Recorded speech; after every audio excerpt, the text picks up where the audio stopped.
What's up, guys, and welcome back to the channel. We got another great episode for you today. And today we are going to be talking about the great cleaning fee debacle. Should you charge a cleaning fee? Should you not charge a cleaning fee? Should it be included to your guests? And I do understand that a lot of countries are forcing people to include that cleaning fee in their nightly rate. So those countries may not have a choice. However, if you are in a place where you get to choose whether or not to charge a cleaning fee, we're going to go over what you should do, why you should do it, and how it actually benefits not only you, but also your guest.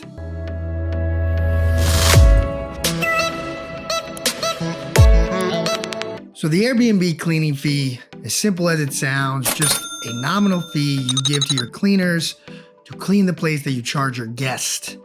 Guests are getting very frustrated. There's all these articles and online and social media posts.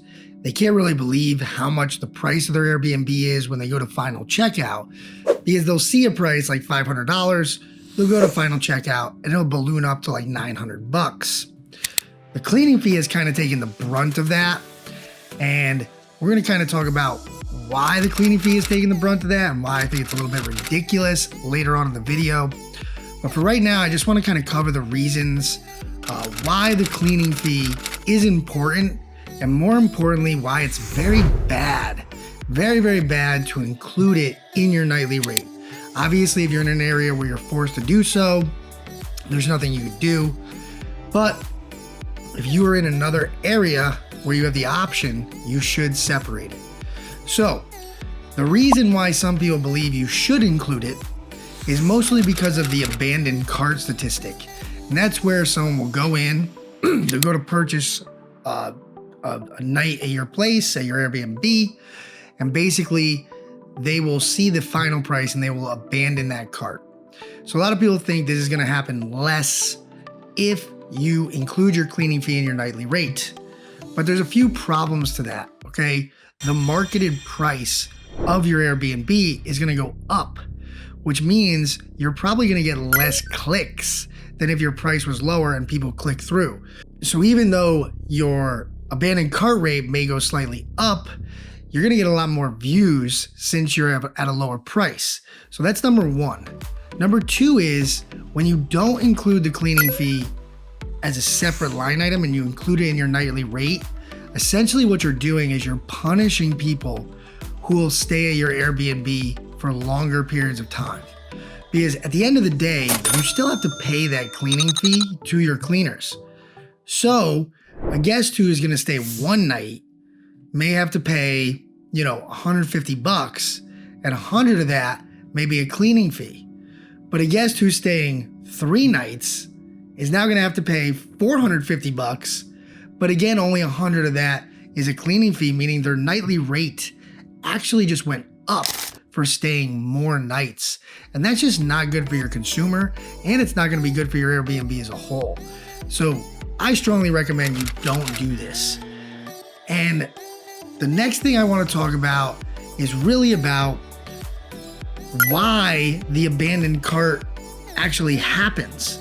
Because the cleaning fee has taken the brunt of the wrath for the abandoned cart, but it seems like nobody else online really talks about the true cause of the massive increase, the anger, all this other stuff, which is the Airbnb and taxes.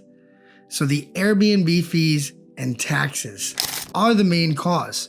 So in the areas where I'm at, my nightly rate will be X, my cleaning fee will be Y, and then whatever that number is, there's a over 30% increase in the final price when my potential guests go to check out.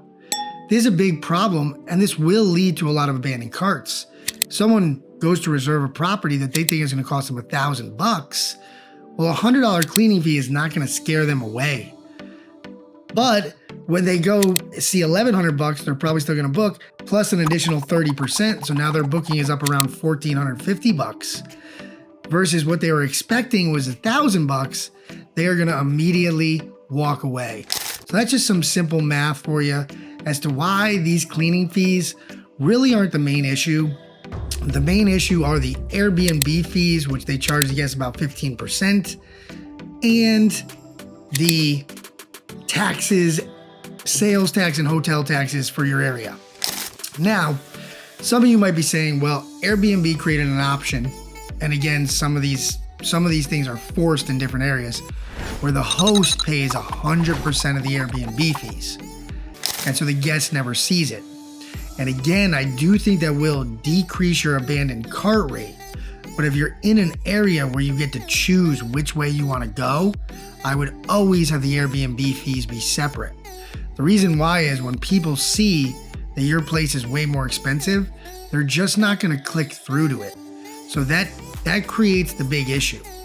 And recently Airbnb updated their app so they included all the fees in your price, including your cleaning fee, but they still didn't include those taxes or those Airbnb fees. Again, making it beneficial for you as a host to have those as separate line items. Additionally, if they're separate line items, you could explain to the guest that you have nothing to do with those fees. And the cleaning fee goes directly to your cleaners, the taxes go directly to the government, and the Airbnb fees go directly to Airbnb. Therefore, the consumer can be mad at someone else, not you as the host. And they won't think the host is trying to overcharge them for a place that really shouldn't yield that price. So these are just a bunch of the reasons why you really shouldn't include your cleaning fee or other fees into your nightly rate. So the last thing that I wanted to talk about was when a guest has an issue with your cleaning fee and what to do. Because as a host, that's kind of the most important part as to what to do with a guest who's upset about the cleaning fee or something of that nature, or maybe they don't want to book your place, they're concerned with the cleaning fee, they're asking for a credit or a reduction. And really the approach I take when that happens is I have to pay my cleaners, and I want to pay my cleaners well because I don't want them doing a bad job. So realistically, if you find a place that has a really low cleaning fee or no cleaning fee, this should be more of a concern for you than a place with a higher cleaning fee. All right, guys, thanks for checking out my video on cleaning fees. I hope you got something out of it. Remember to make sure you're keeping it separate. You get more views, better rankings, more bookings. Yeah, you may have a slightly higher abandoned cart rate, but I think at the end of the day, it'll still work out for you. Additionally, your guests will get better overall prices, especially the guests who stay longer periods of time. And lastly, make sure you're explaining to your guests that you keep your place tip-top shape, very clean, and you pay your cleaners well, and that's what the fee is there for. So I hope you enjoyed the video. Let me know what you guys think. Let me know what you guys do with your listing. Do you agree? Do you disagree?